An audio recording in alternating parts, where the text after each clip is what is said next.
الحمد لله رب العالمين والصلاة والسلام على سيدنا محمد وآله وصحبه أجمعين أما بعد أعوذ بالله من الشيطان الرجيم بسم الله الرحمن الرحيم يا أيها الناس إنا خلقناكم من ذكر وأنثى صدق الله العظيم قال نبينا رسول الله صلى الله عليه وسلم الخلق كلهم عيال الله أو كما قال عليه الصلاة والتسليم கண்ணியத்திற்குரிய அவை தலைவர்கள் முதல் அனைத்து ஆலிம் சகோதரர்கள் அனைவருக்கும் இஸ்லாத்தின் காணிக்கையான சலாமை எத்தி வைத்தவனாக எனது வார்த்தைகளை துவங்குகிறேன். அஸ்ஸலாமு அலைக்கும் வரஹ்மத்துல்லாஹி தஆலா பரகாத்துஹு.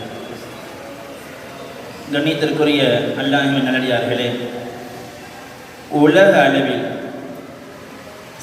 மனித சமூகத்தில் குறிப்பாக நம்முடைய இந்திய திருநாட்டில் பல நூற்றாண்டு காலங்களாக பல சமய இன நிற மொழியினர்கள் வாழ்ந்து கொண்டிருக்கக்கூடிய பன்முக சமூக நாடாக நம்முடைய இந்திய திருநாடு இருந்து கொண்டிருக்கிறது.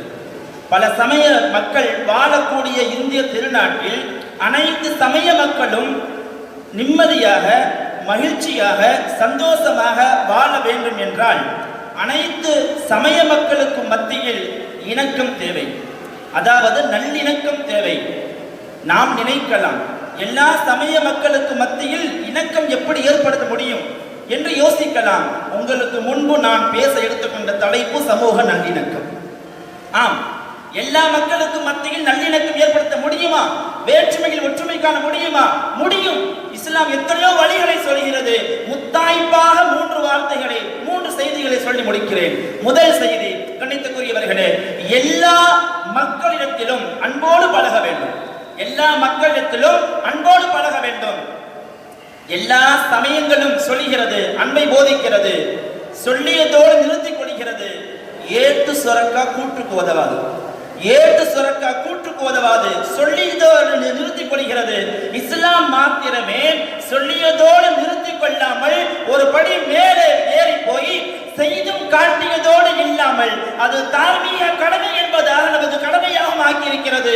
சொன்னார்கள் நபிகள் நாயகம் ஸல்லல்லாஹு அலைஹி வஸல்லம், லா ததுகுலுல் ஜன்னத ஹத்தா துமினு, நீங்கள் சொர்க்கம் நுழைய வேண்டுமா ஈமான் கொள்ள வேண்டும். வலா துமினு ஹத்தா தஹாபு, நீங்கள் ஈமான் கொண்டவர்களாக ஆக வேண்டுமா ஒருவருக்கொருவர் அன்பு செலுத்தியவர்களாக ஆக வேண்டும். அப்ப ஈமான் இருந்தால் சொர்க்கம் கிடைக்கும். அந்த ஈமான வேண்டும் என்றால் நமக்கு மத்தியில் அன்பு வேண்டும். இந்த ஹதீஸின் சுருக்கம் என்ன தெரியுமா?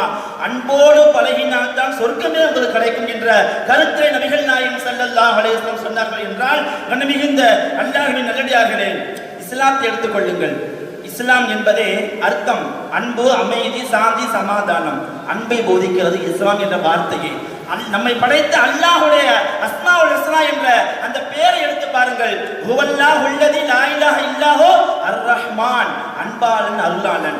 அல்லாஹ்வினால் அனுப்பப்பட்ட நபிகள் நாயகம் ஸல்லல்லாஹு அலைஹி வஸல்லம் அவர்களை குறித்து நாம தேடும் பொழுது, வமா அர்ஸல்னாக இல்லா ரஹ்மத்துல் லில் ஆலமீன், அகிலங்களுக்கெல்லாம் அன்பானவர் அருளாளவர் என்பதாக அல்லாஹ் நமக்கு அறிமுகப்படுத்துகிறான். அந்த அல்லாஹ் இறக்கிய குர்ஆனை எடுத்து திறந்து பாருங்கள். பிஸ்மில்லாஹிர் ரஹ்மானிர் ரஹீம், அன்பாளன் அருளாளன். ஆக அல்லாஹ்வை எடுத்துக்கொண்டாலும், அல்லாஹ்வுடைய ரசூலை எடுத்துக்கொண்டாலும், அல்லாஹ்வால் இறக்கப்பட்ட வேதத்தை எடுத்துக்கொண்டாலும், இஸ்லாத்தை எடுத்துக்கொண்டாலும் அனைத்து நமக்கு போதித்து தருவது எல்லா மக்களோடும் அன்போடு பழக வேண்டும். மனிதர்களிடத்தில் மட்டுமே அன்போடு பழக வேண்டும் என்று சொல்லி திருத்திக் கொள்ளக்கூடிய மார்க்கம் அல்ல நம்முடைய இஸ்லாம். மனிதர்களையும் தாண்டி எல்லா ஜீவராசிகள் மீதும் அன்போடு பழக வேண்டும்.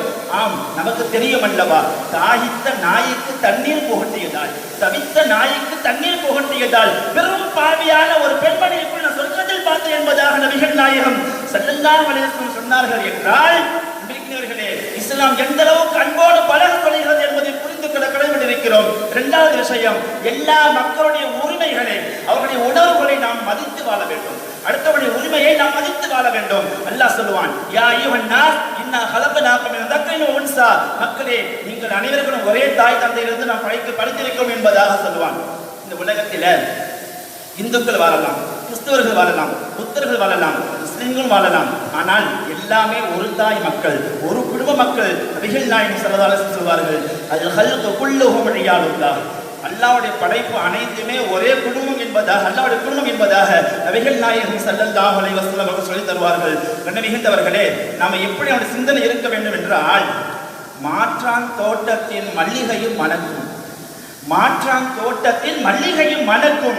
ஏன் தோட்டத்தில் விளையிற மல்லிகை பூத்தான் வாசனை உண்டு, அடுத்தவருடைய தோட்டத்தில் விளையக்கூடிய மல்லிகைக்கு வாசம் இல்லை என்ற சூழ்நிலையா இருக்கக்கூடாது.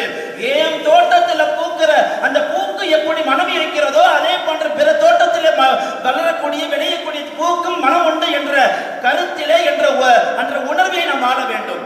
ஆம், காபத்துல்லா புதுப்பிக்கப்பட்டுக் கொண்டிருக்கிறது. காபத்துல்லா புதுப்பிக்கப்பட்டுக் கொண்டிருக்கிறது. ஹஜ்ஜுல் அஸ்வத் கல்லை எடுத்து வைக்கக்கூடிய தருணம், அருமையான தருணம். இந்த பாக்கியமான செயலை நாமே செய்ய வேண்டும் என்று அந்த மக்கத்து குறைஷியுடைய தலைவர்கள் எல்லாம் போட்டுக் கொள்கிறார்கள். போட்டி நல்லிணக்கத்துக்கு வேட்டு வைக்கக்கூடிய நிலையை சென்று கொண்டிருக்கிறது. புரிந்து கொண்ட நபிகள் நாயகம் ஸல்லல்லாஹு அலைஹி வஸல்லம் தாங்கள் மேல போத்தி இருந்த போர்வை எடுத்து கீழே விரிச்சிட்டு அனைத்து தலைவர்களையும் கூப்பிட்டார்கள். வாருங்கள், ஆளுக்கு ஒரு கை தாருங்கள் என்பதாக சொல்லி அழைக்க அனைத்து தலைவர்களும் ஒன்றாய் வந்து ஒன்றாய் பிடித்து ஒன்றாய் எடுத்து ஒன்றாய் சென்று ஒன்றாக ஒரே இடத்துல எங்க வைக்க வேண்டும் அந்த இடத்துல வைத்தார்கள். அருமையான சம்பவம். இந்த நிகழ்ச்சியை குறித்து பாராட்டாத எழுத்தாளர்களே கிடையாது.